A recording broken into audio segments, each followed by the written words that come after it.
ಜೈಲಿನ ಕಠಿಣ ನಿಯಮದಿಂದಾಗಿ 2 ದಿನಕ್ಕೆ ಸುಸ್ತಾದ ನಟ ದರ್ಶನ್. ಚಿತ್ರದುರ್ಗದ ರೇಣುಕಾಸ್ವಾಮಿ ಕೊಲೆ ಪ್ರಕರಣದಲ್ಲಿ ದರ್ಶನ್ ಕಳೆದ ವರ್ಷ ಜೂನ್ನಲ್ಲಿ ಅರೆಸ್ಟ್ ಆಗಿದ್ರು. ಕರ್ನಾಟಕ ಹೈಕೋರ್ಟ್ನಿಂದ ಜಾಮೀನು ಪಡೆದು ಅವರು ಹಾಯಾಗಿ ಸುತ್ತಾಡಿಕೊಂಡಿದ್ರು. ಸುಪ್ರೀಂ ಕೋರ್ಟ್ ಸದ್ಯ ದರ್ಶನ್ ಜಾಮೀನನ್ನ ರದ್ದು ಮಾಡಿದೆ. ಅಲ್ಲದೆ ದರ್ಶನ್ಗೆ ಯಾವುದೇ ಐಷಾರಾಮಿ ಸವಲತ್ತು ಸಿಗದಂತೆ ನೋಡ್ಕೊಳ್ಬೇಕು ಅಂತ ಹೇಳಿ ತಾಕೀತು ಕೂಡ ಮಾಡಿದೆ.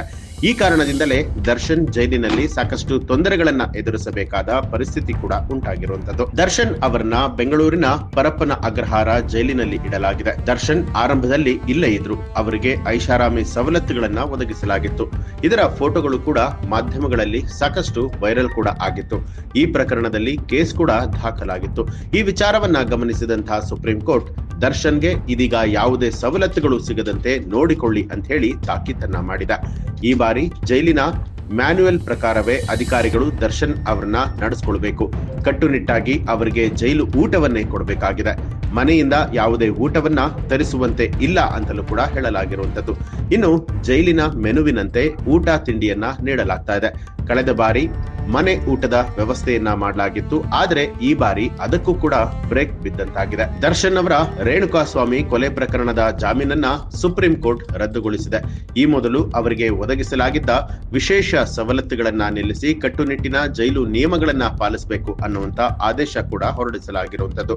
ಜೈಲಿನಲ್ಲಿ ಅವರಿಗೆ ಒಂದೇ ಒಂದು ಬೆಡ್ಶೀಟ್ ಮತ್ತು ಜೈಲು ಮೆನುವಿನ ಪ್ರಕಾರವಾಗಿ ಆಹಾರವನ್ನ ಕೂಡ ಒದಗಿಸಲಾಗಿದೆ. ಇನ್ನು ಇದೆಲ್ಲದರ ಮಧ್ಯೆ ಆಗಸ್ಟ್ 15ನೇ ತಾರೀಕು ಜೈಲಿನ ಮೆನುವಿನಂತೆ ಅವರಿಗೆ ಚಪಾತಿ, ರಾಗಿ ಮುದ್ದೆ ಜೊತೆಗೆ ವಿಶೇಷವಾಗಿ ಆಗಸ್ಟ್ 15ರ ಪ್ರಯುಕ್ತ ಲಡ್ಡು ಊಟವನ್ನ ಕೂಡ ಕೊಡಲಾಗಿದೆ ಅನ್ನುವಂತ ಮಾಹಿತಿಗಳು ಲಭ್ಯವಾಗಿದೆ. ಒಟ್ಟಾರೆಯಾಗಿ ಐಷಾರಾಮಿ ಜೀವನವನ್ನ ನಡೆಸ್ತಾ ಇದ್ದಂತಹ ದರ್ಶನ್ ಇದೀಗ ಜೈಲೂಟವೇ ಫಿಕ್ಸ್ ಅನ್ನುವಂತಾಗಿದೆ. ಮತ್ತೊಂದು ಕಡೆಯಲ್ಲಿ ದರ್ಶನ್ಗೆ ಸಜೆ ಫಿಕ್ಸ್ ಆಯ್ತು ಅನ್ನುವಂಥದ್ದಾದ್ರೆ ಅದು 10 ವರ್ಷಗಳು ಕೂಡ ಆಗಬಹುದು ಅಥವಾ ಜೀವನ ಪರ್ಯಂತ ಜೈಲು ಶಿಕ್ಷೆ ಆಗಬಹುದು ಅಂತಲೂ ಕೂಡ ಹೇಳಲಾಗ್ತಾ ಇದೆ. ದರ್ಶನ್ ಅವರ ಈ ಒಂದು ಪ್ರಕರಣಕ್ಕೆ ಸಂಬಂಧಪಟ್ಟ ಹಾಗೆ ನಿಮ್ಗೆ ಏನ್ ಅನ್ಸುತ್ತೆ ಅನ್ನೋದನ್ನ ಕಮೆಂಟ್ ಮಾಡಿ ತಿಳಿಸಿ. ಹಾಗೆ ನೀವಿನ್ನೂ ಕೂಡ ನಮ್ಮ ಚಾನೆಲ್ ಅನ್ನ ಸಬ್ಸ್ಕ್ರೈಬ್ ಮಾಡಿಲ್ಲ ಅನ್ನುವಂಥದ್ದಾದ್ರೆ ಈಗಲೇ NCIB ಟೈಮ್ಸ್ ಕನ್ನಡ ಚಾನೆಲ್ ಅನ್ನ ಸಬ್ಸ್ಕ್ರೈಬ್ ಮಾಡಿ ಬೆಲ್ ಐಕಾನ್ ಒತ್ತಿ.